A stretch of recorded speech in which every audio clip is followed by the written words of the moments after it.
Még ez takács vitte. 13 perc egy izér. Bekerünk a lényegre.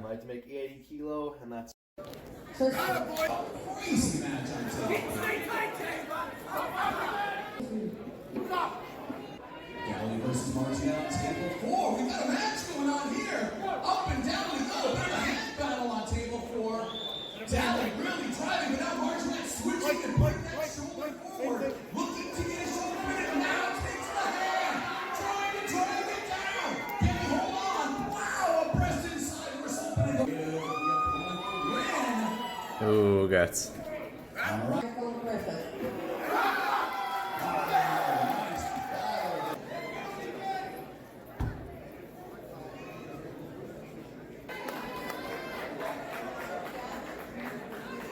As soon as we gripped up, I felt that his cup and hand were very strong, so I wanted to try to beat them outside and didn't want to get caught in a hook with him, because I could feel that that was going to be where he wanted to go. Alright, on table 2, we're going to get started with boy. So after that, I realized that his hand was going to be super strong, so if I wanted to beat it, I'd have to go as high as I could. Várjál. Csak tekerjünk bele a lényegekre, vagy hát amit a legtöbben néztek meg.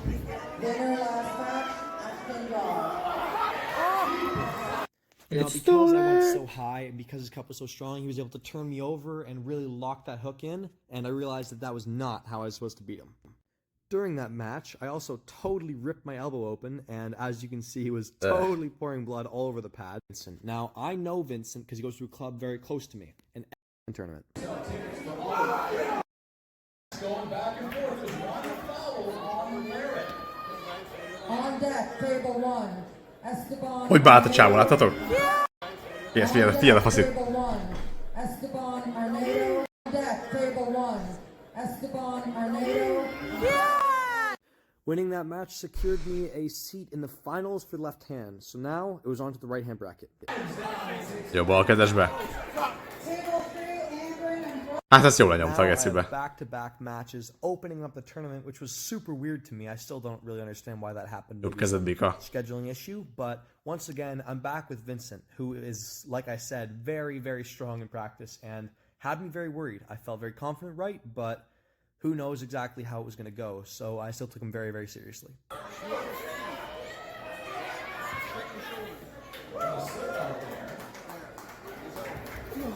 On deck for table 2. Luckily, I was able to secure that win again. Nagyot rajtolt. And Felix Stoff. Fű, erjesztett is szintén. Winner was Axton. We are now moving on. Big hook war right now. Wow, these guys going back and forth. Well, now we're spread out. Into that forward moving ball. It's the double kings, ladies and gentlemen. It has arrived. Holy So now the az guy kemény who volt. left, and I came Kemény. back and beat him left. I'm now facing on the right hand. Now my right hand is way more dominant than my left, so I felt that I would have a much higher chance of winning this one. But I knew how he pulled on his left hand, and I figured it would be very similar. So I set up in similar ways with my low hand and prioritizing the roll.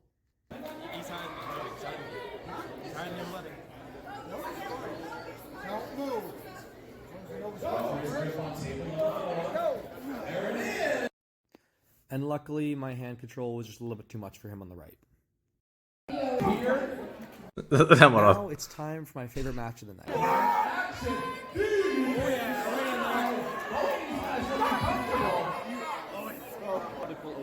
Of course, straight back into that. Yeah, there you go. Come on, don't give that up. Don't give that up. Not going. Don't give that up. You got that. Lucha trying to drive the ball. Come on. Oh my God. Come on. Keep climbing. Keep climbing. Keep climbing. Keep climbing. Keep climbing. Az ott megvan. Oh my God. Wow. With all the brackets completed, it was time for the finals. Now, I started out in left hand, and my opponent I knew was going to be the huge favorite in this one because, as you guys may know, my left is not very good. So I thought that if he forced it inside, he would almost definitely get me. And you can see what happens. Finals, girls 18, 60K.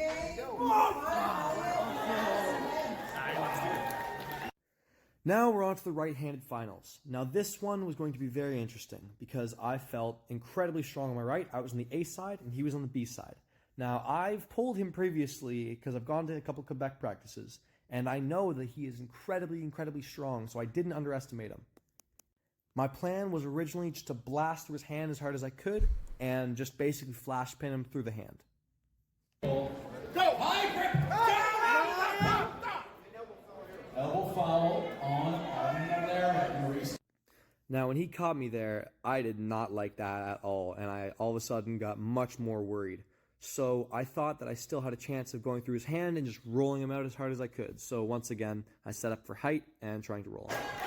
Back to table 4 now. Lucha needs to win twice. Larry looking to put this away. Right now! Deep into the hook, but Lucha gets through it! So now it was 1-1, and the next match was a deciding one. So I decided I was a little bit stuck and got some help from somebody who knows a little bit about arm wrestling. You had to win twice. Up to the table again. Take a minute, both of you, Kylie and Esteban. Winner and champion on table 2. Show them inside. No. Show them inside. Show them inside. Okay? Like show in. Get your reach. That's it. Show in. And wham.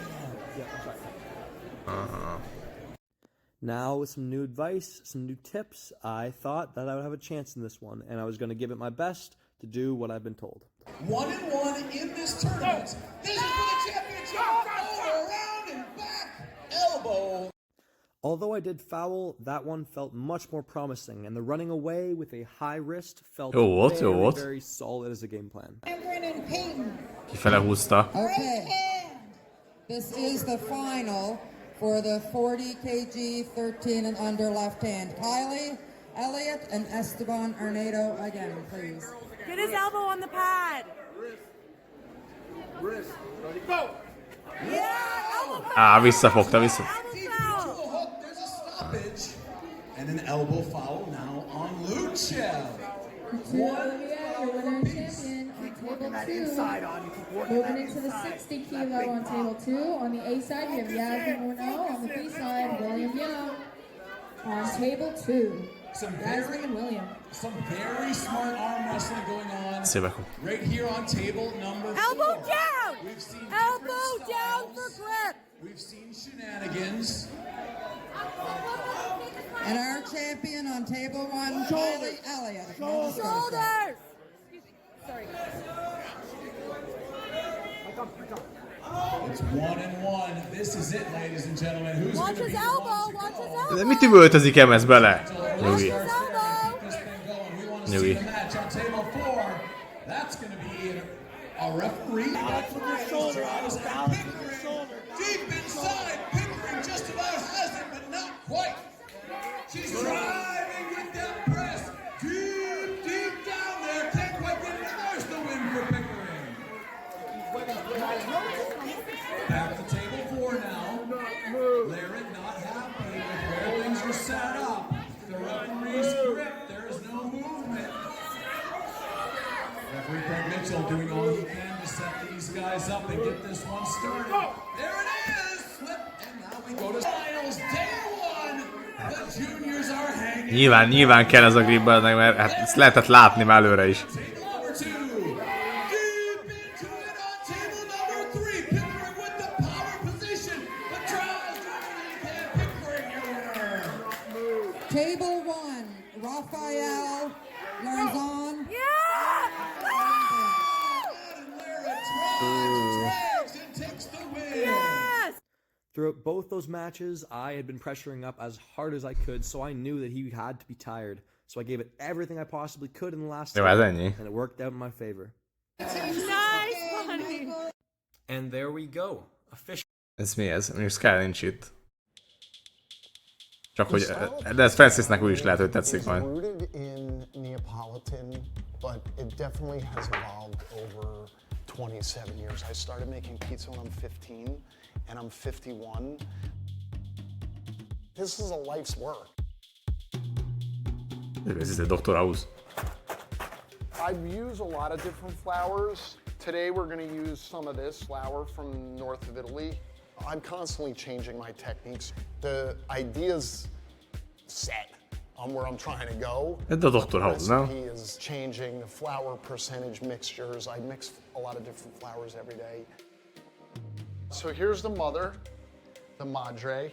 I have a starter, a mother. In Italian it's called a madre, and that's just flour and water, and we refresh that every 12 hours. This is what's gonna make the flour and water become pizza. This is what helps raise it. You can see it's super healthy. Look at that dough structure in there. Those starters evolve into becoming wherever they live. It's alive and it's always changing. Now it's starting to settle, so we're losing it. You can see it's kind of now sticking together. Now that we've gone into it, we made it collapse. So this needs to be refreshed for tomorrow. This is going to go in the dough. Még valakit skippel, többet nem lesz semmilyen This izé, is going to get semmilyen mixed throughout videózás, the semmiért raw nem nézünk flour. senkinek. And then we're going to add water, and those three things together will start to spread around and create the gluten. Right now, all we've been using is New York tap water, unfiltered. The water's important, but it's Főleg, also aki szub a nélkül little bit skippel. of a myth where people are like, oh, New York bagels, all this, all that. There's so many other components. The water is definitely a part of it, but it's only one part of it. This is Sicilian sea salt. It's the only salt that I've been using for 27 years. If you add this in the beginning of the dough, it doesn't come out the same way. The secret is to only add lesz more helyette. water in like the last 5 minutes of the mix. For many years, no pizza makers were doing this. This is rooted in ancient French bread baking techniques.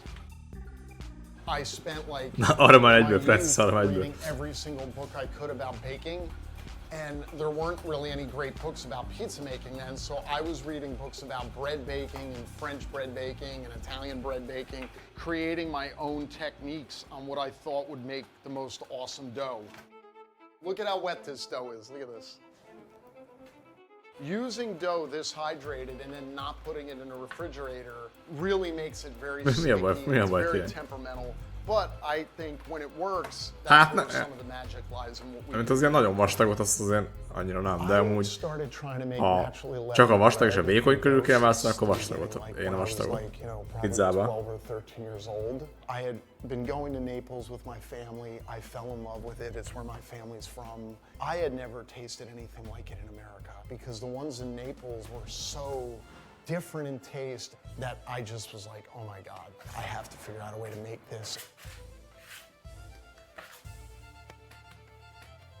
I've had this same scale since I started. Yeah, it's like duct taped together. Na igen, Darkoman, igen. And now I'm cutting and weighing it.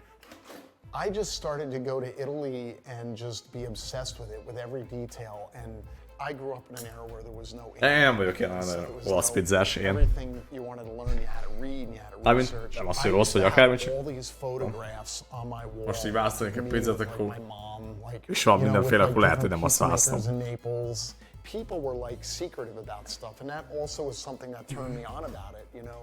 I don't know, I just started slowly becoming like obsessed with baking all day, all night at home. And Biztos tetszene eating meg, bread tehát hogy like biztos, hogy jó, maniac. csak tehát azt mondom, this is hogy the folding. mondjuk ide rakják a legjobb olasz pizzát, meg a legjobb, mit tudom én, nem tudom minek mondjuk ezt. Ezt mondjuk a vékony tésztasat, azt mondjuk az olasznak egyáltalán, vagy én nem is tudom. Tudjátok mi annyira a pizza finom? But do it day after day, year after year. I mean, I still make every single dough ball in the restaurant 27 years of being in business. Hát igen. Every day it's slightly different. You constantly have to be aware and paying attention to what it needs. They need different things to still come out good and sort of be consistent from when we started to the end. So it's muscle memory, but it's also really being present and being aware. I think what's so intimate about making pizza is that every day you can just like do one little thing and you have a completely different product. To get to be in a place where you understand those micros that go from this is good pizza to this is magic. Na, jó, akkor mehet az Skip. Kösz, Darkoman, akkor mehet az Only of Darkoman. So these guys we're gonna let live somewhere to raise for us. After we dump out what we need to make the pizza for the evening, we leave some mother starter left. Now I'm going to refresh that with more flour and water. Right now it's on a cycle of about every 12 hours, and then I'm going to add some fresh water, and I'm going to break up the mother that's in there. You see there it is. Hát egy jó babos pizza, igen. Egy jó babos pizza. Like everybody their own, you know, beautiful, unique taste to their product. The natural sugar that's in wheat and the protein, and then the water is the catalyst that kind of makes it all come together and work. Now it's going to sit here at room temp for about 12 hours. Here it is. And then in 12 hours, it'll hopefully be here. Maybe not, and then we have a problem. You never really know. There is an element to this. Nagyon jó volt az Only Up, hogy egy csomó mindenki, egy csomó új néző jött. Csak amiatt jön Only Up ment. Mint hogy valaki csak emiatt talált ide. Vagy gondoljuk sok mindenki a csé miatt is, de ennek örülök azért. Hogyha valami lenne Only Up, még akkor azt mondom, hogy emiatt. De... Anything we can do for a little good luck. We just got our buffalo mozzarella for the week. We're the biggest purchaser of buffalo mozzarella. Hát meg tudja nézni bárki, meg tudod nézni neten. Vannak ilyen oldalak. Én a Twitch-en meg tudom nézni saját magamnak is. Hát nem nagyon van mit csinálni. Lehet még itt javítgatni az időmet, hogyha ezt akarom csinálni, de... Ja.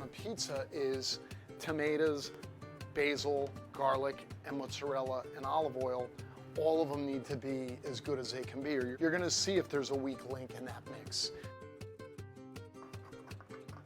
The base sauce that we use a San Marzano from a can. There's a flavor that only is found grown in San Marzano. It's not overly sweet, it's more acidic.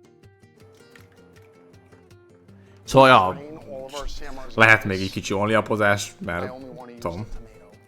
Amíg így van, nem tudom, hogy mondjam, nem is tudom, azt akartam, hogy hype, de már nem biztos, hogy van annyira.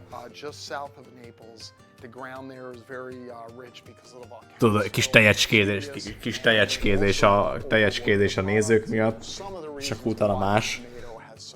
De azon kívül tényleg most már nagyon kis izé lenne, amit lehet, hogy tudnék javítani, kivéve, hogyha a hajós skipet meg tudnám csinálni, de az meg, hát láttuk, hogy még mindig étsz.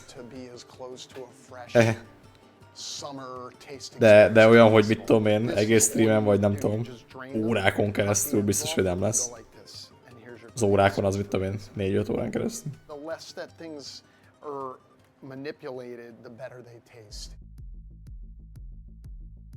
This oven is made in Naples. They're handmade. This is called an acunto. Every little inch inside that oven makes the pizza cook differently. You see the interior is hát most mihez képest, JJ? Az Only Up-nál fölmentünk 300-ig általában. So then what you do is you fire the oven until the interior is white. Once it burns all the soot off, then you know that it's hot enough to cook in. That was like a really, hát volt pár új szab, most ezt nehéz megmondani nyilván, hogy az Only Up miatt, hogy az segítette hozzá, vagy amúgy is azok az emberek itt maradnak-e, vagy itt maradnának-e, hogyha full más menne. Ezt nyilván nehéz megmondani.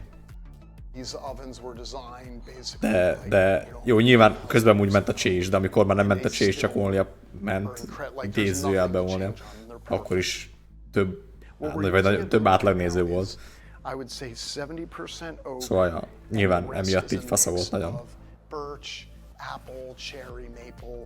Amint lehetne ezt úgy is, hogy olyat csinálok, amit mondjuk nem élvezek, vagy nem annyira, vagy szar, és úgy, de az nem jó. Viszont ezt élveztem, és így jó is volt, és emiatt így zsíros. The main thing for me with the wood choice is finding wood that burns really good as years have gone on and the dough gets more hydration. I have to cook it a little bit slower each time.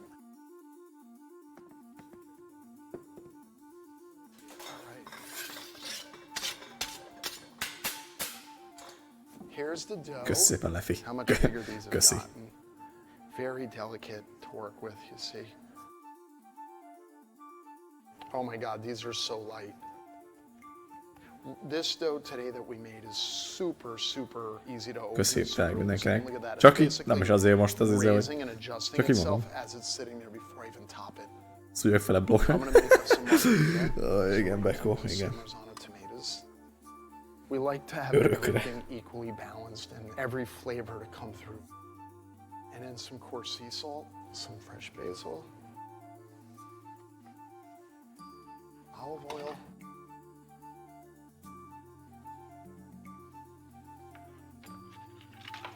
So this is the shavings, something that's very, very actually traditional, only in the city of Naples. You don't want to like add wood every time you bake pizza because then you're going to overheat the oven. It gives a big burst of temperature, a big burst of flame. But Hát most amúgy a backrumos az volt pár napon keresztül. Múlt héten 3 nap volt The way legalább. we do it is such a fleeting moment of happiness and perfection. And the more you do it, the more you're aware of all the imperfections in it. And so there's this constant, like, the next shot is gonna be maybe the one that's like gonna make me feel like, woo, we did it. Pushing it too far and then we end up with a dough that's too wet or it's ripping or it's baking wrong because it's so hydrated. But when it works and it comes out the way it should, I think that's what creates the special taste that we have here. There's the crust. Jó, hát nyilván enném, nem azt mondom. It's a good one today. So this time I'll do a filetti, another one of our pizzas that we've been doing for years. This one is buffalo mozzarella, fresh garlic, our house olive oil. Ez a bokrodás állandóan bezzeg, ez ki van ezekkel, nem?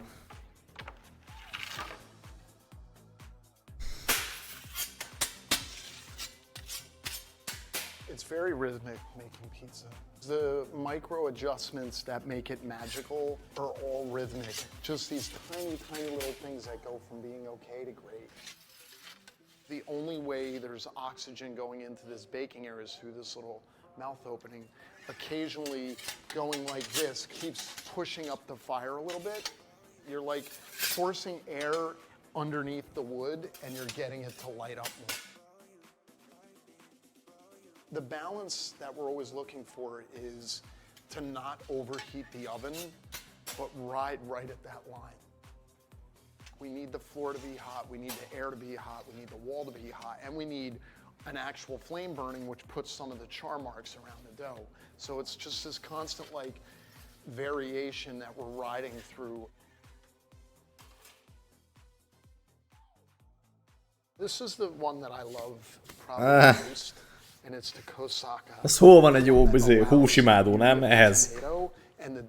Vagy ez hol van egy jó húsimádóhoz, na inkább úgy. Egy jó bőpapos pizzához. Hát mi ez bazdmeg? Rá van dobva egy-két mozzarella, meg kis paradicsom, meg kis bokorra, azt jó van. Jó persze, egy jó magyaros pizza, nézd meg, hát meg kéne egy kis paradicsom szósszal, rábasz egy kis olajat, meg egy kis bokrot. Both parents passed away, and the one consistency through that life to this point is that every week you know where I'll be. This is where I feel my best and what my purpose in life is. Amúgy tényleg kicsit ilyen művészén van előadva. So this one just gets ahogy Francis mondta. Pecorinóval. Hát bazdmeg ez semmi. Mi ez? Ez a kedvenc pizza? Mi ez?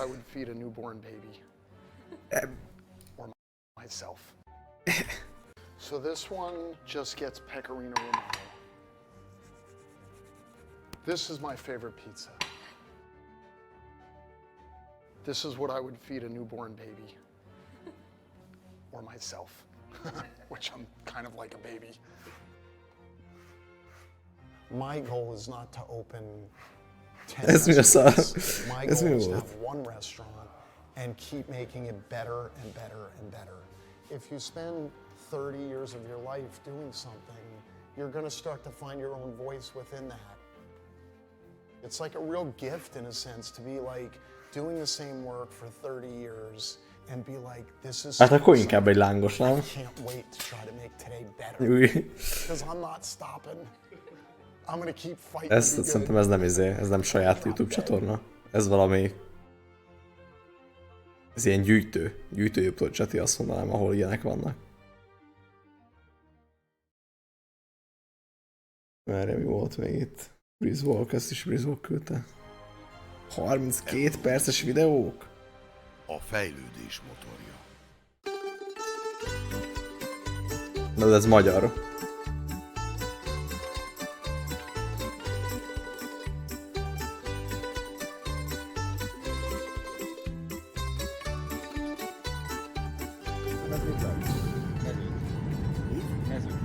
Mező.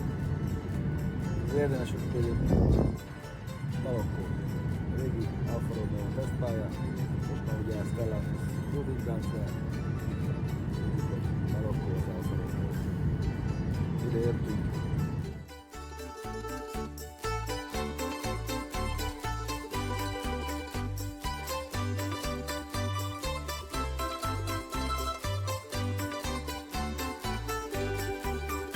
Egy ideje azért mondogatjuk ezt, hogy még gondoljuk azt, hogy 3 tonnás súvokkal mentjük majd meg a bolygót, meg 2,5 tonnás elektromos autókkal, rohadt drágán.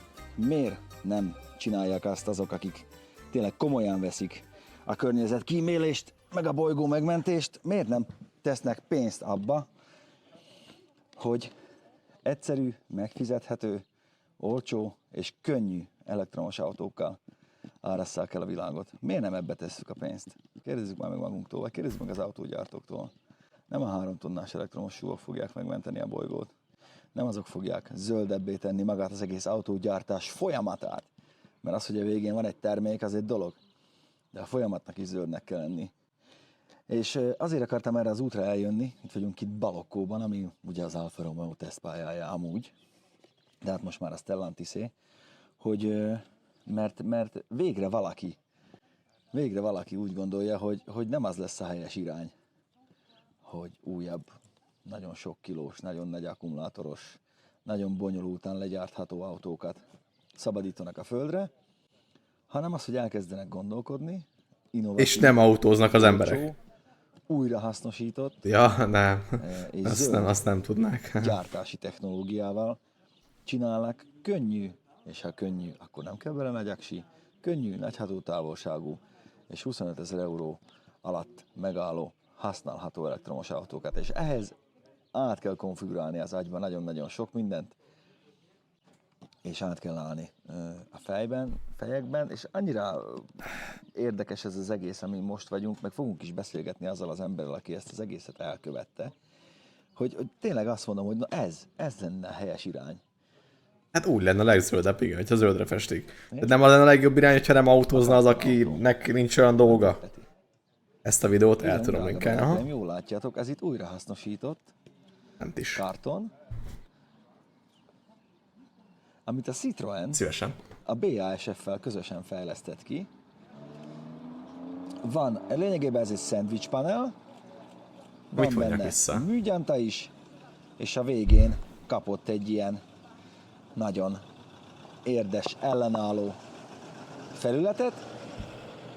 Jó, nekem mindegy, hogy ki megy kocsival, mármint érted.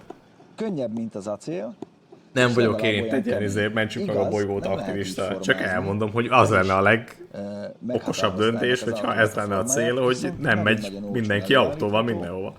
Nem pedig az, hogy jó, az is egy megoldás, hogy olyan autókat gyártanak, ami ezen segít. De hát a régi autókat nem fogja mindenki azt mondani, na jó, hát akkor nem megyek el a régi autómmal sehova. Mit csinálnak azok az embereknek, akik régi autójuk van? És ebből van ez az egész autó, aminek a tetején ülök, ami ebből van, úgyhogy nyugodtan lehet ülni a tetején, nyugodtan lehet állni például itt az orrán, igen, nem? Illetve le is tudok róla mászni, méghozzá nagyon egyszerűen, így, hogy leugrok. Ez a Citroën Oli. Az ördög a részletekben rejlik. Ha megnézzük, azért ez nem egy kicsi autó, ez nagyjából egy ilyen 4,5 méteres autó, és nagyon figyeljünk oda, mi a trükkje, Peti? Hát Karambó, ütközni nem nagyon szabadna vele. 1000 kiló, minden eleme újrahasznosítható, vagy már eleve újrahasznosított anyagokból készült, például a lökhárító, elől meg hátul ugyanolyan, szimmetrikus. Ahogyan az ajtók is teljesen azok, csak ugye ez egy tanulmányautó, ne tévedjünk, azért annak minden hátrányával együtt. Ne tévedjünk. Át kell szerelni a zsanért a másik oldalra, meg az árat. De ha megfordítod, ezt leveszed, az ajtó, nézd, teljesen szimmetrikus. A másik oldallal is. És azért szögletes, meg ugye azért van rajta kevés ív, mert ezt az anyagot egyelőre nem lehet úgy megdolgozni. De a szögletességnek vannak előnyei is. Többek között az, hogy nagyon jó a helykihasználásod. És amikor minimalizálják a felhasznált alkatrész mennyiséget, nagyon-nagyon kevés elemből épül fel. Hiszen például ez az alapülés, az egész ülés 8 darabból van. 8 darabból áll, ez 3D nyomtatott, ez a háló struktúra, Hát, mondjuk. és ilyen gumipogácsákon fekszik, ugye ezek adják magát a komfortérzetet. Ezeken rugózik, és amúgy meg egy alumínium csőváz. Hát ezt is a BASF és a Citroen csinálta. Ez 8 alkatrész. Jó, hát figyelj, amúgy lehet kényelmes. Ötletes a helykihasználás. Minden könnyű, újrahasznosított, illetve nagyon olcsón hozzáférhető anyag. És jól látjátok, hogy most pick-upra van átalakítva. Külön felhívnám a figyelmet, gyere, hogy a tetőből hajlik ki a fejtámla, így, majd mindjárt visszaépítjük. Az ajtózsanér az nyilván acél, tanulmányautó, nem tudjuk, hogy fog-e így utcára kerülni, de hogyha utcára kerülne, így ahogy van, azt mondom, hogy csinálják meg. Nézd meg, ez is mindenütt nagyon egyszerű elemekből van legyártva. Maga a szögletes formaterv, ez ugye adja magát egyrészt a felhasznált anyag miatt, másrészt az egyszerű gyártás technológia miatt. Ezért lett például, ugye ez most így pick-up, de ha ezt kivesszük, és ide tesszük, így, pár mozdulattal átalakítható vissza egy 4 ajtós családi autóval. Ide ezt is felteszed, és akkor takartad. Minden ki van 3D nyomtatva, minden olcsó, és egyáltalán az a baj, hogy meghalsz. De mi hát te falnak mész? Vagy mit csinálsz te? Ugye a Goodyear ezt az Eagle Go gumit is újrahasznosított anyagokból gyártotta le, természetes anyagokkal ötvözve. Ebben is ugye természetes kaucsuk van. Peti, figyelj, rizshéj, meg napraforgóhéj, meg hát akkor mi a baj? Csomó ilyen dolog. Kétszer lehet újrafutózni, és a karkasz is maga újrahasznosítható. A felnél az érdekes, mert ugye alumínium és fém ötvözet. Szóval azért úgy próbálják ötvözni a kettőt. És hát ugye mindennek a lényege ez, de ezt már elmondtuk, hogy itt van 2 műgyanta réteg. Hát jó, de nekem a videónak nem is az a lényeg, hogy mindenhol ilyen autók lesznek. Poliuretán bevonatot. Az a lényege, ennek a videónak maximum az a lényeg, hogy ez lehetséges. Inkább szerintem ennek a videónak ez a lényege. Kisebb súly. Lehet ez mindenhol, de ennek a videónak nem az a lényeg, hogy ez lesz, hanem az a lényeg ennek a videónak, hogy ez így lehetséges. Ezért teljesen máshogy viselkedik, más az autó hőháztartása, ezért nem kellett bele akkora klímakompresszor, amivel szintén súlyt spórolsz meg, és ugye nem veszed el meg energiát. És az a lényeg, hogy ennél az autónál pont azt mutatja, arra mutat rá a Citroen, és ezt a Pierre el is mondja, hogy aki ott magyaráz amúgy, majd mindjárt dumálunk vele, hogy egyszerűen nem fenntartható az, hogy nagyon drágán... Jó, de Beko, tudjuk azt, hogy ez nem így lesz, és tele, aztán tök mindegy igazából. Extrákkal, vagy azért raknak tele a gyártók, hogy egyáltalán el tudják őket adni.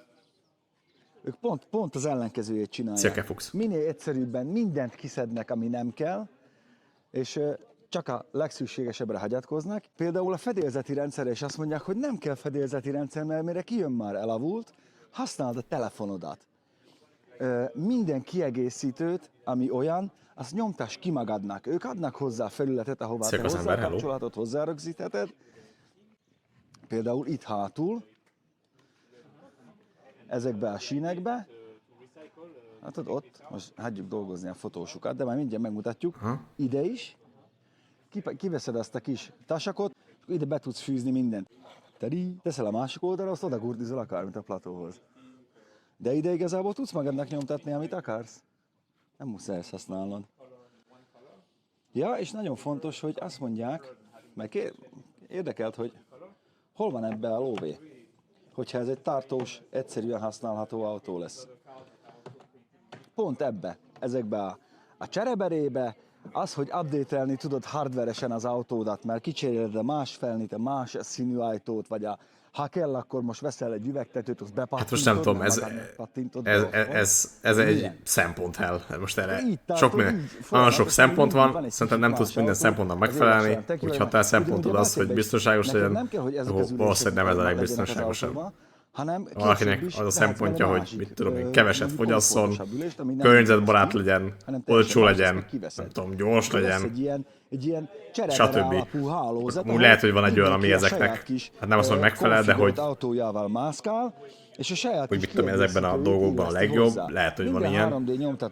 Én nem tudom, de hogy ez kicsit ilyen. Csinálsz magadnak egy kiegészítőt, azt használhatod, de meg is veheted készen.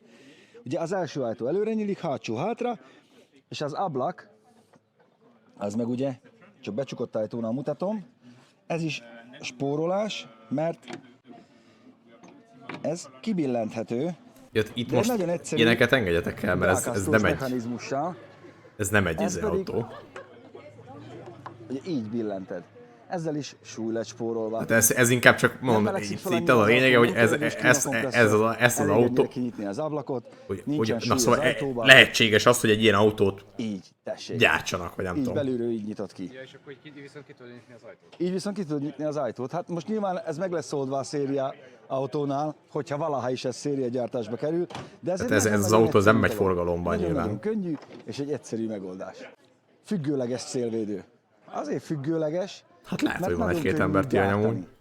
Ergo olcsó lesz. Egyszerű, és nem rabol helyet a beltérből. Nézd meg ennek az autónak. Aha. Hogy ez itt mind elvesztegetett tér. Ott. Itt nincs olyan. Jó kilátsz, egyszerű, olcsón gyártható, és ha kérdeznéd, hogy nincs-e szélzáj, nincs, mert ezek a csatornák itt, ezek, meg itt mutatja, látod, itt, elviszik a levegőt az autó fölé. Itt. Látod? Nyilván, hogy meglegyen a hatótáv, meg hogy egy bizonyos tempó felett azért előjönne a légelemmel, hát ja, valószínűleg. Most hát lehet, hogy lesz még kicsit, de már nem úgy. Városban bőven elég, még akár városon kívül is. Mindenek megvan a hátulütője, megvan az előnye. Ez meg ezek is. Lehet itt nyambogni, hogy mert nincs benne annyi cucc, de úgy csinálták meg, hogy mégis Francis nagyon akar még nézni egy kis holjapot, úgyhogy ők előjön lehet. Egyenesen a bovdent húzod meg. Nem ciki, mert vidám. Vidám. Nézd meg az ülést. Nincs hifi rendszer, hanem van két kivehető bluetoothos hangszóró. Amit amúgy feltöltesz, kiveszed, azt viszed magaddal. Nézd. Ide bármit be tudsz tenni. Ezekben a kis ügyek. Kurva jó, nem? Látod, a telefonodat ide beszúrod. Kész, azt ott van a helyén. Ennyi. Ahogy beteszed. De ha így akarod, akkor úgy, vagy poharat, vagy akármit. Ide beszorítasz. Amazing. Zseniális. Ide meg beteszed a telefonodat, és onnantól kezdve a telefonod tehát vetíti ki erre az LCD-re.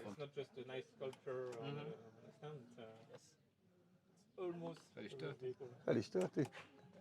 Itt mutatja. És nagyon egyszerű pixeles LCD. Ezt mondom, amikor végre hagyják a franciákat dolgozni. Gondoljatok bele, mi mindent adott nekünk a végre hagyják a franciákat dolgozni. A CX-et, a C6-ost, a BX-et. Erről szólt ez a márka. Ja, bocsánat. Nézd meg, kivehető dugók, mert lehet slaggal mosni az egész belteret. Így ahogy van. És minden annyira egyszerű, amennyire lehet. Elveszed, lecsereberéled, kérsz egy másik színülést. Ezzel francia trollautót. Különböző színűre cserélni. És kartonból van az egész, beszarsz. És ez nem úgy van, hogy a hülye franciák kitalálták, azért a BASF tudja, hogy mit csinál. Ezért mielőtt még már láttam a kommenteket, kartonautó, ja. Ezért lesz egy tovább. Látod, már látta előre a kommenteket. Ami kell, nézd, mindent... Látta előre a kommenteket, mondta. Ott tényleg csak ez az 5 gomb van. Ez az innováció, ez kell. meg ez a más két gondolkodás. És akkor megvan az 1000 kiló, 40 kWh-órás aksi, ami nem nagy. Ma látom, akkor költőnőtől. 400 km-nyi hatótáv, nyilván a valóságban valamivel kevesebb lesz, de semmivel sem marad el. És 40-es aksi, kicsi. Az a baj, tudod, hogy én már látom azt, hogy nagyon kevesen fogják megérteni, hogy igazából miért ez lenne az, ami megoldja azt, hogy emberként közlekedj a városba.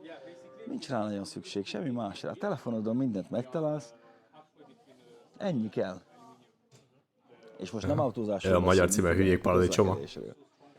Ha kell lehajtod, akkor pick-up, ha így befértek 4-en, Szepista. meg még van csomagtartód is. Minden masszív. Ott is kopog. Nagyon fontos, hogy Ez atyát már látom.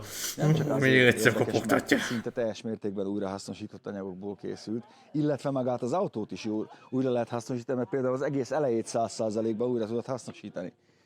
Nem az a lényeg, hogy tudod zölden gyártani is. Zölden? Aha. Ez nem mindegy. Ez most fehér, mondjuk. És tudom jó, hogy Peti ezt érti. Lényegében szemetet használsz el, maradékot használsz el, és utána, amikor véget ér az autó életciklusa, szinte mindent újra tudsz hasznosítani belőle, ha nem minden. És nézzek, tök jó. És kitalálták a formatervet is, hogy így lehessen összerakni, és jól néz ki. Ez itt a csomagtartó, ez meg itt a töltő. Látod? És van helye a kábel. And there's the storage. És van helye a kábelnek. Jó, hát amúgy a koncepció tényleg nem rossz. Fel van ide minden. Teljesen okés ez. De azzal, hogy az jó, hogyha mondjuk olyan autókat csinálnak, amit tényleg teljesen úgy lehet hasznosítani, és akkor, hogyha vége az autónak, akkor minden alkatrészt fel lehet újra használni. Nem az i7 meg a minden. Az is kell valakinek. De ez amúgy ne fogjuk rá, hogy azért van. Segít esetleg a problémán. Segít a bolygón. A bolygón, igen, a bolygó problémáján, de az segít a legtöbbet, hogyha azok, akiknek nincs olyan nagy dolguk, azok nem autóval mennének, hanem gyalog, vagy tömegközlekedéssel, vagy biciklivel, vagy szommal. Sajnos. Nem nagyon gyors Ferrarik előznek Alfa Romeo-kat, és viszont, hanem ezzel megyünk egy karikát, de azért nézem, milyen pályaszlik van a kis Abartinon. Hát olyan. Azt adjad ide nekem, instruktor. Ekkora ütközés kell. Hát, ja, most mit tudom én, városi közlekedésre, most mi a baj ezzel? Most robogóval ütközé, azzal is, ilyen alapon azzal is meghalsz egy kis ütközésnél is már. De már eleve az, hogy a tanulmányautót vezethetsz, azért az ritka. Nem is tudom legutóbb, mikor volt ilyen. Még a Honda Clarity-nél vagy. Hát én értem, vágom, én csak mondom, hogy szerintem az sokkal többet segítene a bolygón nyilván. De most ilyen kisvárosi közlekedésre teljesen jó ez, nem? Most városban mászkálsz, csak nem mész olyan gyorsan ahhoz, hogy bármi olyan legyen. Nyilván ott is lehet olyan baleset, de akkor nem tudom.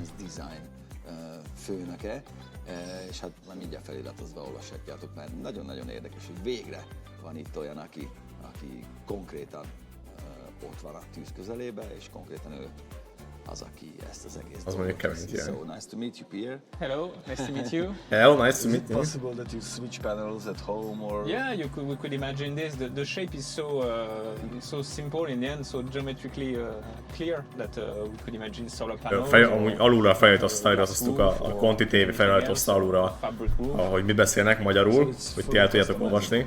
Yeah.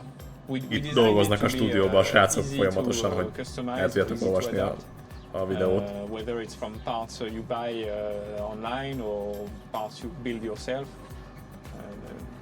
we try to make it the vehicle you want. And so here the idea is that you're able to project information from your screen, from your phone, whether it's apps, GPS or radio, and you control it with a little joystick on the screen. So you can project your application software. Yeah. We don't want people to feel overloaded with image information and. That's the main problem with today's cars. We had an eye track test. You know, you got these goggles which tracks your eye movement. And we made the test with new cars. I think it was a Kia or something, with a lot of displays, a lot of information.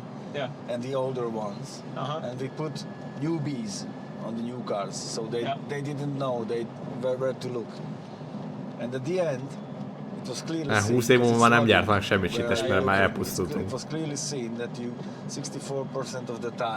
Tankokat még gyártanak, csak is tankok. Mere? 20 év, jó, de 20 éve nem azért, hogy pusztultunk el, hanem 20 éve azért, mert a Gangnam Style-t megnézik 1 milliárdan 2012-ben, de az nem volt 20 év, az csak 10. Na minden. Ja, 20 év múlva, hogy 20 év ezelőtt azért haltunk meg, mert 2000 év, 2000 volt. What was the hardest task for you in this car? Because we wanted to make it drivable and functional, we have to integrate a lot of technical constraint. You know, on concept cars, usually traditionally we could think of we don't need to make the window open or the door to open correctly. Hát ja, ezt mondom is, hogy városi kis közlekedésre. Here we forced ourselves to reuse.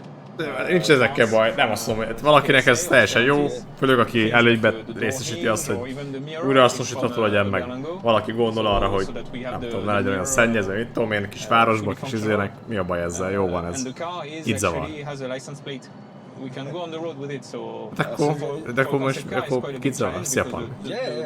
The time spent on it, we spent about 1 year and a half, 2 years, a bit less than 2 years. A few concept cars, but none of them are driving like working in real time. No. They were concepts, so. So this one we made it ready for the road. So there's a lot of homologation thing to integrate. The brakes, the lights. Yeah, the lights, even the wipers. So we took some wipers from the production cars, but we had to rework a bit the system to adapt to the windscreen. So you need to use what you can from the production. So it's not full styling exercise. There's a lot of thinking and the technology. I mean, the drivetrain came from which car? The drivetrain is from EC4, so we use the same engine. The battery is a 40 kilowatt-hour battery from PSA. How much is the battery's weight? Olvasítas, menjen nézni még egy-két videót hozzá. What I can say, it's a rather small battery for this type of vehicle, and because we are targeting 10 kilowatt per 100 kilometer in terms of efficiency, which is quite an ambitious value by bringing the weight very low. Oh, look, that's good. You can put it on that. It's perfect. And you have a nice peripheral view with the windscreen, the glass. And you know the fun thing is with the windscreen so far forward, you don't need any sun visors. And you don't lose space. And you don't lose space. You don't lose space. And it's cheap to make. Yeah. Very simply made, easy to replace. But so far what I can say is the concept has had a lot of success. Van egy ilyen elmérsítés, de ez nem így van, ahogy leírtad. Azért mondtam, hogy nézzél meg egy pár videót hozzá. Inside Stellantis, so for us it's a great tool to sell our ideas and push forward. De nem ezért pusztul el az egész. Hát, mármint most az, hogy azt mondtam, hogy 20 év múlva elpusztulunk, most itt nem is úgy kell érteni, hogy valóban az lesz, de hogy olyan dolgok vannak, amik a belátható jövőn belül simán benne van az, hogy annyi nekünk. Például az AI, bármilyen olyan környezeti dolgok. Mit tudom, nem szólom, most itt felesleges. Ők is tudnak kell ezeknek nézni ahhoz, hogy legyen bármilyen olyan információ. The frame can last very long.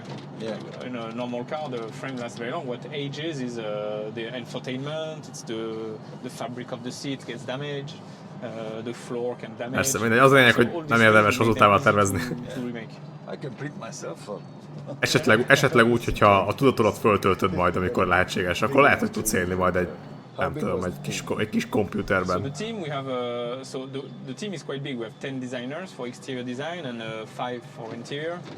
But the way we work is a competition. So the one selected for exterior goes all the way through on the project. So we have in the end we have one designer for the exterior, one designer for the nem az összeset irany, de érted. Ki tudja, meddig tudsz szabolni. Then we have a design team that does all the screen, the information on the screen, the digital data. De súlyik, az senkit nem érdekel ez. Mármint az, hogy ők csinálnak egy ilyen autót, az egy jó dolog. De hát attól még azt, amit írsz, az nem fog megtörténni. De a többi autó sem fog eltűnni. De ettől függetlenül, ettől még ez nem lesz rossz, vagy nem tudom. Tehát, hogy... Something like that. Yeah, from Ultimate Ears. Perfect. Figyelj, működik, megy, vicces, mókás, nyilván a kormány nincs középen, minden, de Hát azért, ez azért nem volt a legmeggyőzőbb, de igen. És tök jó, mert ugye... Az, hogy meg lehet csinálni abban igazán. Nem kell napellenző. Hisz nem süt be a nap, mert így áll a szélvédő. Fasza. This is a really interesting thing, and it's a little bit going in the other direction as the others. What was the main idea? For us, it started with a simple analysis of the situation. Fasza. If you see today, Or whatever. Csak hogy only abból is legyen egy kis referencia. Or whatever. We are in a way forced to go towards this technology, but the problem with electric cars today is they are heavy and they are expensive. And for Citroën, we are a brand that needs to address the needs of as many people as possible. We thought, okay, what kind of answer we can bring? Yeah. And we didn't want to do something boring or that looks cheap or that is like a pain to buy because you have no choice. We wanted to make something. We wanted to make a strong statement. So we took the problem in a different way. We thought, okay, let's use the smallest battery, but still allow the maximum autonomy. So how can we achieve that? By reducing the weight, the first thing. So we Thank God. Main goal, reduce the weight, and not by using exotic materials because we wanted to keep the price affordable, reasonable. So we try to find new ways to do it by reducing the number of parts, by simplifying the geometry. Mondjatok már nekem 3 darab 3 tonnás autót egyből. We developed some materials that are lighter and still affordable in terms of price. What are the chances that Jó, Fityi, nem Conti TV az, tehát izzadnak, meleg van, itt a stúdióban. Yeah, well, Nehéz. Főleg így élőben ezt csinálni. Próbálják. Every aspect of the car, new solutions. Of course, some of them will be a bit too far ahead, but some are still very realistic. There's not. Tell me an example. If you take, for example, the principle of the fact that you can accessorize the dashboard, because the idea is to sell the vehicle with a naked dashboard, and then you buy yourself your own accessories that you want to build. So or you a can bit like your house. Yourself. Or you can build it yourself, or you can exchange through communities or things like this. When you buy the car second-hand, usually you have, I don't know, a hi-fi system or leather seats that you don't really need, you don't really care about. It's not what you chose, but it was in the car, so you have to live with it. Here, you can take out what you don't need and create your own interior. What do you think? What's the target price to finally get an electric car which is suitable for the masses, and it's usable because it's not tiny, it's not too heavy, it's got normal size like this one. The goal for our Oli project was to reach 25,000 euro, which is I'm not a commercial expert, but it's the average price of buying new car in Europe. What do you think? What's the main problem with today's car industry, or what's the main problem with the future, or the way that you think to the future?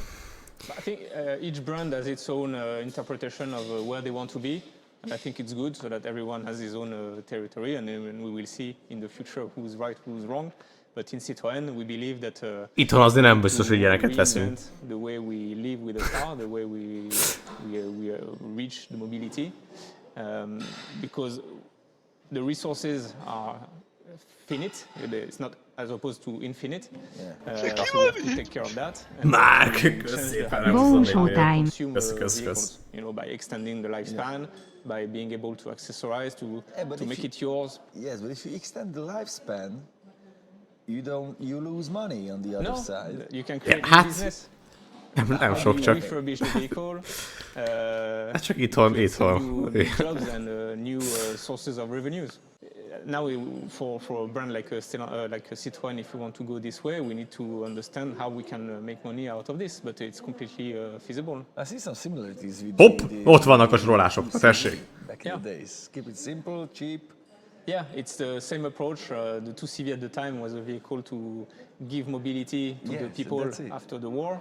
And with the Oli, it's give mobility to the people with this Hát new amúgy lehet, hogy electric era. sokan, de And, it's a mondom, amúgy similar használtam approach, ezt very alapvetően Citroën. mindenki, nem? Inspiration, where do you get it? From the 60s or I'm you a go big to fan of the Italian, Italian 70s trends. Marcello Gandini. Yes, because they really explored very creative shapes and form language, and they really gave to the automotive design their letter. Ez egy érdekes kérdés, Francis. Noble letters. But it was really about styling. And the transition we are living today is that we need to inject more of functionality and answer needs of people. I think the mentality of the new buyers, the young generation, is changing. They don't buy cars for the same reason that we used to buy them when I was younger. When I was younger, I was dreaming about V8s and V12s, and today it's about different things. But we have to admit it, and that's the interesting part of being a designer today. Driving to commuting. That's a different You change thing. driving to commuting. We need to slow down, but it's an interesting intellectual challenge in the end. You know, how can we bring back the magic of automobile in this new world? Thank you that you don't make another tweet on SUV for the world to save the planet. Yeah. It was a pleasure to talk Thank with you. you. Thank you very much. Thank you. Na hát valahogy így kéne gondolkozni szerintem. Ahhoz, hogy megmentsük tényleg a bolygót, vagy tegyünk valamit a környezetünké. Az a vegán rágógumi volt. Én ezt A kedvenc rágod? Az van, hogy így kell gondolkodni. Tömegbaleset áll. Akkor miért nem busszal jöttetek? Hárman meg is haltak. De nem ez volt a nagy baj, hát nagy baj ez is, de a mi oldalunkról a baj az volt, hogy a sofőrünk nem helyi volt, és valószínűleg életében először vezetett furgon. Beálltunk egy dugóba, 2 órás, lejöttünk a strádáról, jöttünk visszafelé egy fél órát, majd újra beleálltunk. Ott dőlt el, hogy ezt a gépet elkéstük. Úgyhogy most átjöttünk a Malpenzai reptérre, ugye? Egyikre érkeztünk, másikról indulunk. Itt van még 2,5 óránk, és jóval évfél után jönünk oda. Hát így vagyunk ott. Kocsiról, mikor verdiktet mondtál, pont le kellett, hogy állítsuk a felvételt. Ugye, én örülnék neki, hogyha ezt így gyártanák, ahogy lesz. Nyilván kellnek még változások, de mindenképpen az ötlet, a koncepció, az pont az, ami kell. Úgyhogy... Ott volt egy kis lamúr ott a háttérbe. Úgyhogy ja, érdemes volt ide eljönni, nagyon örülnék, meg tök jó volt a PR-rel dumálni. Ezek azok az emberek, akik gondolkoznak és tesznek is. Remélem, hogy mi is ilyenek leszünk még egy darabig. Iratkozzatok fel, kövessetek be minket, TikTok, YouTube, Facebook, Instagram. Minden. Elköszönünk tőletek. Sziasztok! Bocsi, rossz hangja, csak telefonnal vagyok. Euroleasing. A fejlődés motorja. Kövessetek. De mi ez? 36 perc!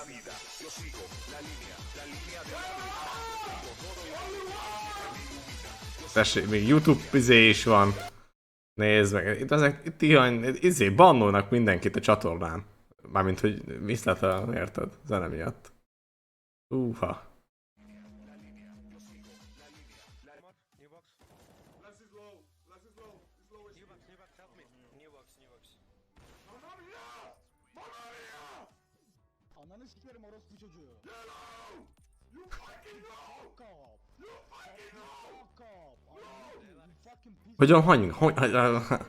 Hogy van még hangja?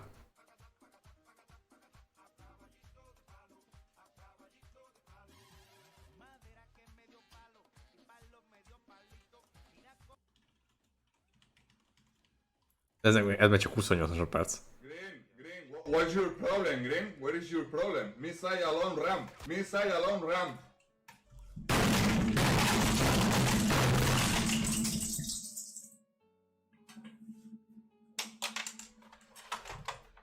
Várjál. Puta!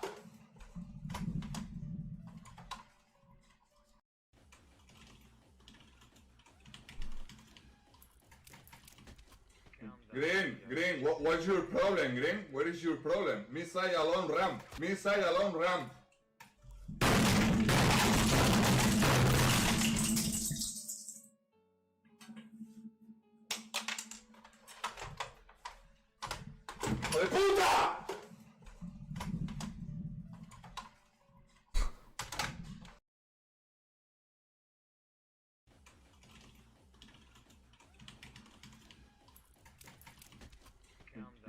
Green, what's your problem, Green? What is your problem? Missile alone ram. Missile alone ram.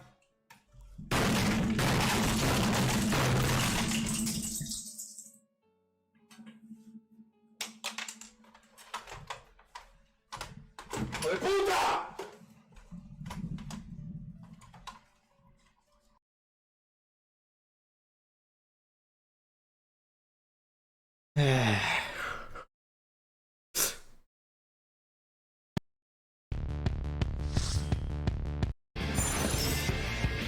Micsoda, élsz még ide küldte?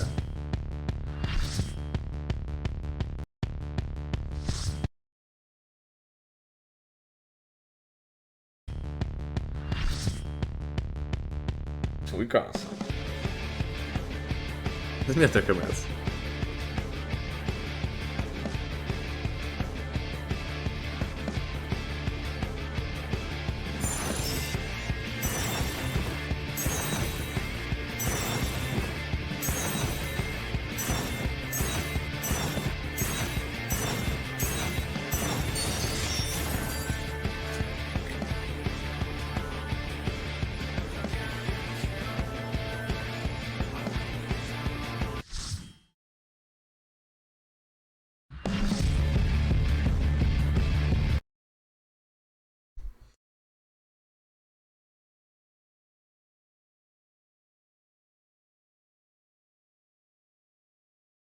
Na, ennyit küldtetek, azt hiszem.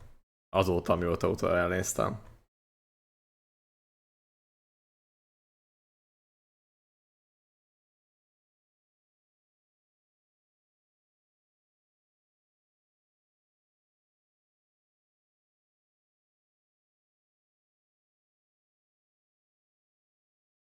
Amint úgy értem, ennyit küldtetek.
Tényleg, azt nem tudom. Na, ez igaz, azt megnézem. De az...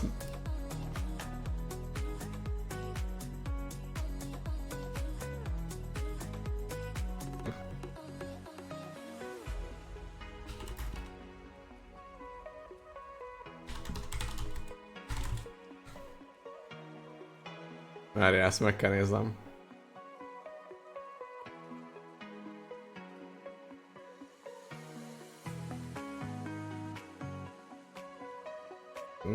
Igen. Lehet, hogy van több is amúgy.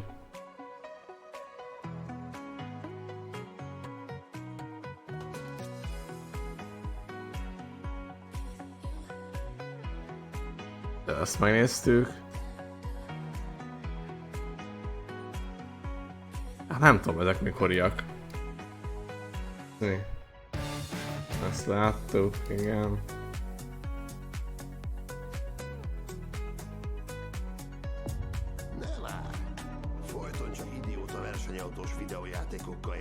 Ezt is láttuk. Nem, ezeket láttuk, nem?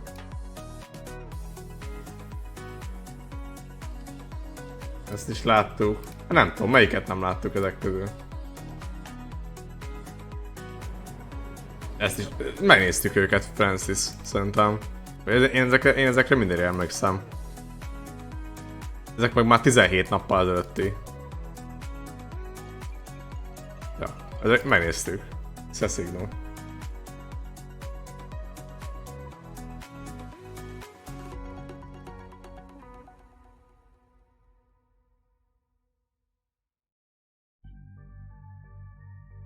Ja, megnéztük ezeket.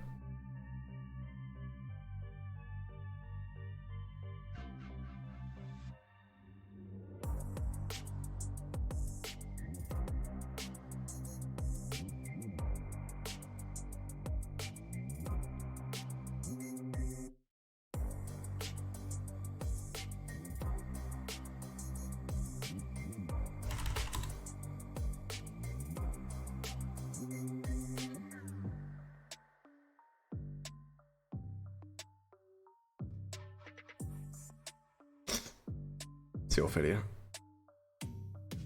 Rövid horrort. Nem. No les miento, estoy gozando.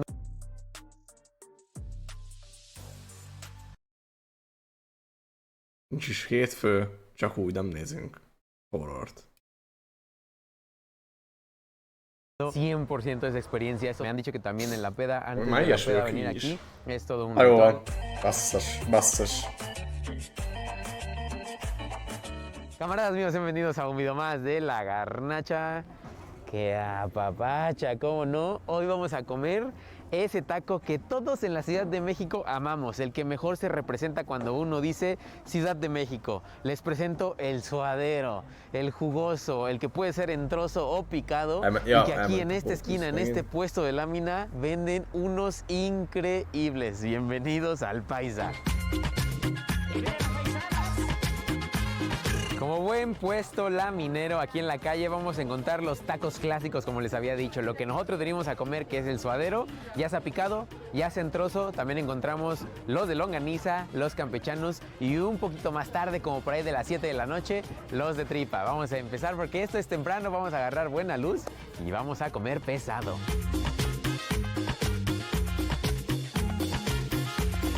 Les quiero expresar todo lo que acabo de ver antes de que me sirvieran mis taquitos, amigos, pero es que es toda una odisea la forma en que se prepara el suadero. La he visto muchas veces, pero cada vez que la vuelvo a ver en un lugar distinto me vuela la cabeza. Aquí no es la excepción. El aceite, o mejor dicho, la manteca llega hasta el tope, y también la carne, el chorizo, los chiles, las cebollas, todo lo que le echan para que todo se pique y nos den esta hermosura de tacos. Para empezar, 2 de suadero, los clásicos del local, con su respectiva cebolla de cortesía, limón, salsita roja que ya le pusieron previamente, y ahora sí, mordámosle porque este lugar seguro que va a ser una joya. No inventes. Nem is számít tudásnak. Ay, no, miren, yo la verdad es que sí tengo tacos favoritos. Az én fejemben nem tudok. Pero creo que el suadero nunca ha llegado a un lugar que diga, ok, esta es la grasa que va a entrar siempre a tus arterias. Nunca me ha amarrado tanto un lugar. Siempre hay muchos buenos, pero creo que este sí podría ser de los primeros que podría decir qué hermoso suadero. Lo recomiendo 100%. Me lo esperaba, lo podía presentir un poco por cómo estaba empezando a oler, pero ya morder el taco es otra experiencia. Importante detallar varios aspectos. El lugar me está encantando en primera porque es un lugar en la calle. Así como el suadero debe de ser comido. Número 2, porque todavía dan de estos platos que son cóncavos. Ya saben, estos de taquería que no deben de faltar. Y 3, porque la tortilla, no sé si ya se dieron cuenta, pero la remojan, la bañan, la meten en el jacuzzi de la grasa. Y también se puede percibir todo esto cuando lo agarras y también cuando pasas el último bocado. Estos taquitos de suadero del Paisa sí podrían ser una orden promedio, por lo menos para mí, unos 12, sin ningún problema. Buena proporción de carne que tienes dentro de la tortilla, más aparte con las cebollas que de hecho no les he mostrado. Por acá se ven. Igual con un poquito de limón, mordida, ya sea dentro del taco o solitas. Ya le cuchareamos, aprovechamos todo lo que se cayó en el platito y así vámonos por el otro. Provechito.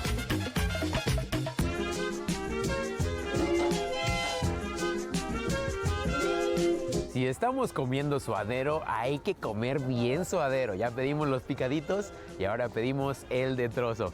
Les voy a comentar, yo iba a pedir 2 porque creo que es una buena opción siempre estar pidiendo de 2 en 2 en 2, pero aquí me dijeron, hey, tranquilo camarada, que el trozo está grande y si no, no la vas a aguantar. Dicho y hecho, está grande, aunque suene un poquito mal, pero es que la neta es que el taco sí está bastante grande. Cuesta un poquito más, es bastante carne, pero por eso le vamos a poner también un poquito de cebollas, de su chilito ahí barajeado y el limón. Ahora sí, éntrale papá. Híjole amigos, la neta es que aquí se puede ver perfecto, la verdad está demasiado grande, pero haré mi intento por ustedes. Provechito. ¡A la madre! Ok, la intensidad de sabor es 10 veces más grande. No sé si prefiero los primeros, no sé si prefiero este. Es una experiencia totalmente distinta, pero algo que sí les tengo que decir, para que no cometan un poco el error que yo cometí, es que metan un poquito menos de la mordida, porque por lo mismo de que el trozo es más grande, desgarren con los dientes, aprovechen que es un buen de carne para que no les pase un poquito lo que me pasó a mí. Si se dan cuenta aquí cuando te están poniendo el trozo en la tortilla, lo machetean unas cuantas veces, es decir, no te lo dan picado, pero sí dejan que el trozo no sea tan grande para que así me imagino que por lo que me pasó, no sea tan difícil morderlo ni comerlo. Fue totalmente una experiencia diferente a lo que les había dicho al principio, así que háganlo como ustedes quieran. Aquí está la muestra, aquí está la evidencia.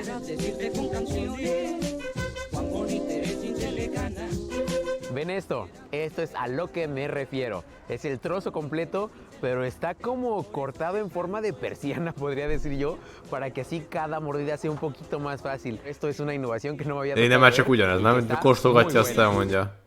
Para que el suadero agarre forma, presencia y color, y después es cuando entra esto, la longaniza, que de hecho es bien divertido y bien interesante también, porque el aceite en la manteca cambia de un tono, de un color medio café a totalmente rojo, y eso también se refleja aquí en el taquito y en la misma tortilla que ya les había dicho, se mete en el jacuzzi y se saca.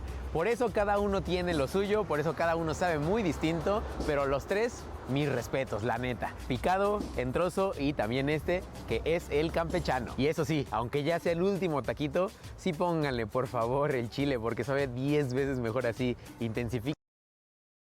King García y Casbalceta, esquina con José Rosas Moreno. Na várjál, mindjárt nézzük a másik, eszembe jutott egy másik videó, ezt megmutatom még nektek.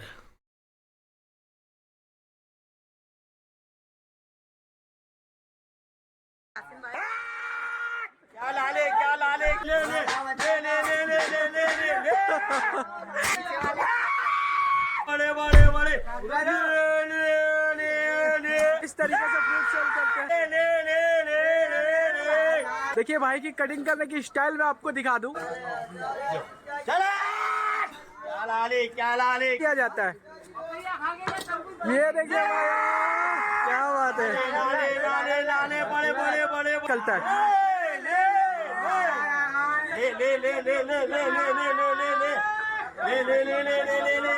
इस तरीके से fruit cell करते हैं।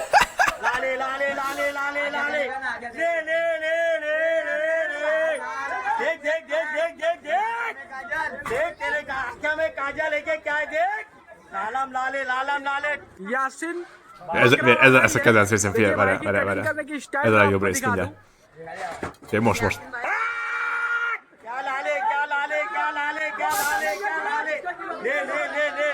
तो यासिन भाई आपके ले ले ले ले ले ले ले ले ले ले तो भाई देखिए तरबूज थप्पड़ मार के चेक करता है, तब थप्पड़ पे चेक करता है, लाल निकलता है, लाल निकलता है, बड़े बड़े बड़े भनक गया लाल मिलेगा। अच्छा, सामने वाला मेरे से सस्ता बेचता है और लाल मेरा बिकता है। तो देखिए भाई, इनका कहना है सामने वाला कितना भी सस्ता बेच ले, इनको बीट नहीं कर सकता है। तो मेरा माल बिकता है एक नंबर पे इनको। तेरे आंखों में काजल गिरा दूंगा, जली लाल कलर की लकड़ी जली, हाय हाय हाय हाय हाय हाय, सब बिक जाएगा, सब बिक जाएगा, सब बिक जाएगा। तो यासिन भाई कितने बजे तक बेचते हो आप फ्रूट यहाँ पर? यहाँ 5 से 7 बजे तक। चलो चलो चलो चलो जी लगाता हूँ मैं तरबूज को। रोजे वाला खाता है, रोजे वाला खाता है। तो यासीन भाई लोग रोजा खोलने के लिए आपके वहाँ से स्पेशल लेके जाते होंगे? बहुत दूर दूर से आते, बहुत दूर दूर से आते। से आया ले ले ले ले ले ले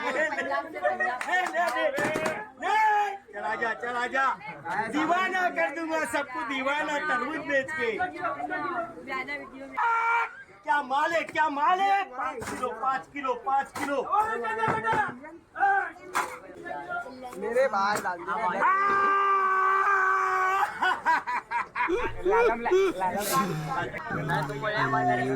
आइए